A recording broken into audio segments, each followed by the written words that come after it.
You're watching KCTV English News. I'm Hyung-shim. The Jeju Coast Guard found two bodies assumed to be that of the missing crew members of Daesung-ho. Daesung-ho is a fishing boat that sank in the waters off Chagido Island after a deadly fire broke out and tore down the ship in half. The local Coast Guard discovered the bodies in the waters off Marado Island about 50 meters away from an object believed to be the bow of the sunken ship on Sunday. The bodies were each successfully recovered on Sunday night and Monday afternoon. An autopsy confirmed that the body that was recovered on Sunday belongs to the 33-year-old Vietnamese crew member. Officials will return the body to the bereaved family with cooperation from the Embassy of Vietnam. They will also conduct an autopsy on the other remaining body that was recovered on the 9th. Former JCCC Chairman Park Yong-jo has filed a complaint to the local prosecutor's office against Governor Won Hee-ryong for abusing his authority. Park had pushed for the Aura Tourism Complex project during his term as the chairman of JCC. In his complaint, Park argued that the governor pushed JCC into a management crisis by unrightfully delaying the project. He said the governor's decisions to set up the Capital Verification Committee and demand 300 billion won in deposit lack legal ground. Governor Won responded during a meeting with local reporters from internet media channels yesterday that it is very natural for the government to verify the project and its developer, especially considering that the project requires a massive amount of investment of 5.2 trillion won. Governor Won also stated that JCC did not meet the Capital Verification Committee's request for a capital procurement plan and a business plan. In particular, the governor raised questions on the feasibility of the project, saying that the parent company of the developer has no experience in overseas business or in the entertainment business sector. The province will conduct a factual survey on the extra delivery fees to Jeju to publicly release a list of delivery prices and require logistics companies to notify islanders of additional incurring fees. According to Jeju Island, the Provincial Council Standing Committee passed next year's budget plan that reflects the cost to conduct a factual survey and release the list of extra delivery prices. If the budget bill is approved, the province will conduct a survey twice in the first and second half of next year on the extra delivery prices that logistic companies have been burdening the islanders. Then the local government will publicly release the delivery prices so that companies will compete and eventually lower their shipping prices to Jeju. In addition, the Fair Trade Commission plans to revise the Act on the Consumer Protection in Electronic Commerce to make it mandatory for logistics companies to notify consumers of the extra delivery costs in advance starting from next year. The provincial government received the lowest grade of 5 in the Anti-Corruption and Civil Rights Commission's measure of integrity. This is down 2 notches from last year. According to the details of the measurement, the province's external integrity toward public enterprises, services, and civilians fell from grade 3 to 5. Its level of internal integrity towards public servants also dropped from grade 1 to 4.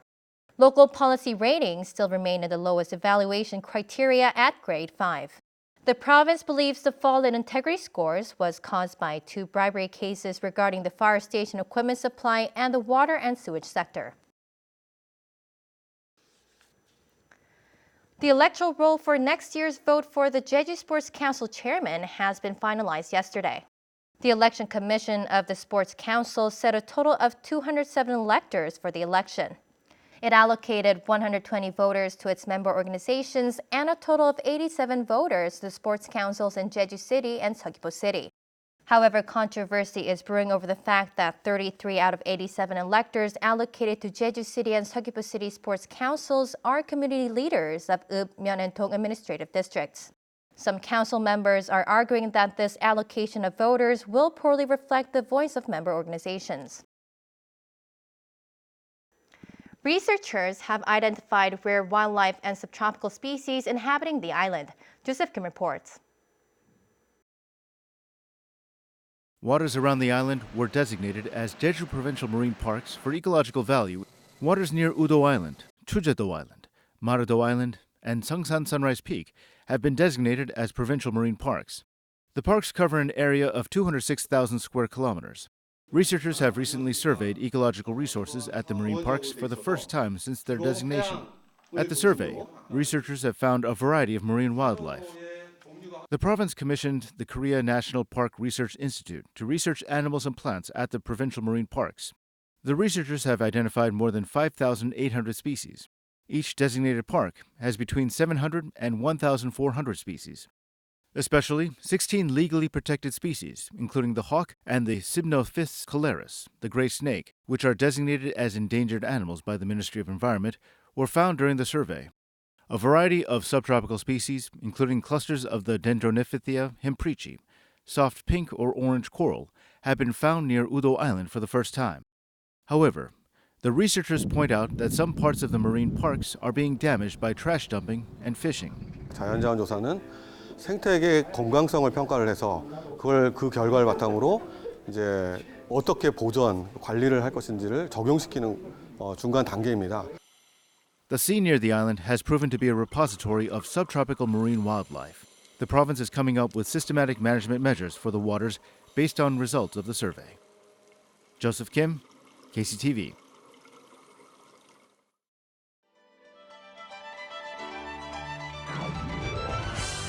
Enjoy a digital art exhibition of a fairy tale.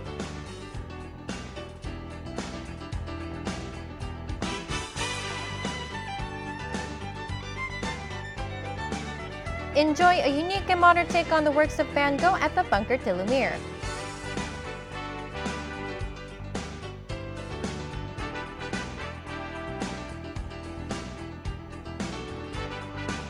Pick some fruit, ride horses, feed farm animals, and more at Huity Natural Park's Camellia Festival.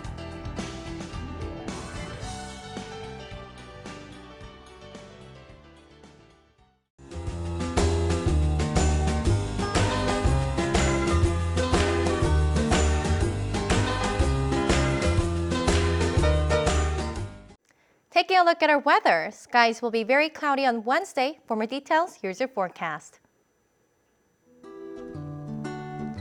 The morning low in Jeju City will be 11 and the afternoon high will be 17 degrees.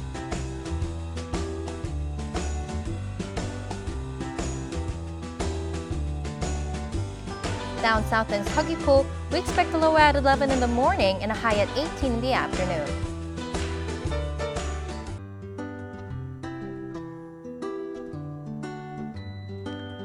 Over in Seongsan, the temperatures will be 9 in the morning, warming up to 17 degrees.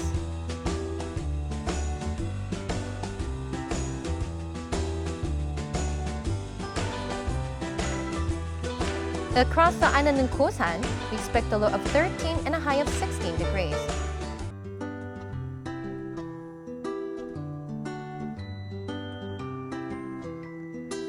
And up on the mountain at Sangpanak, we'll hit a low of 5, topping off at 12 degrees.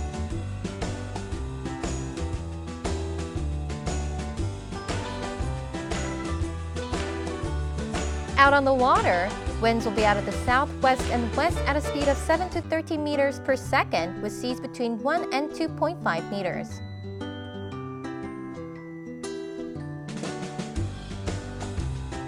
And here's what's coming up.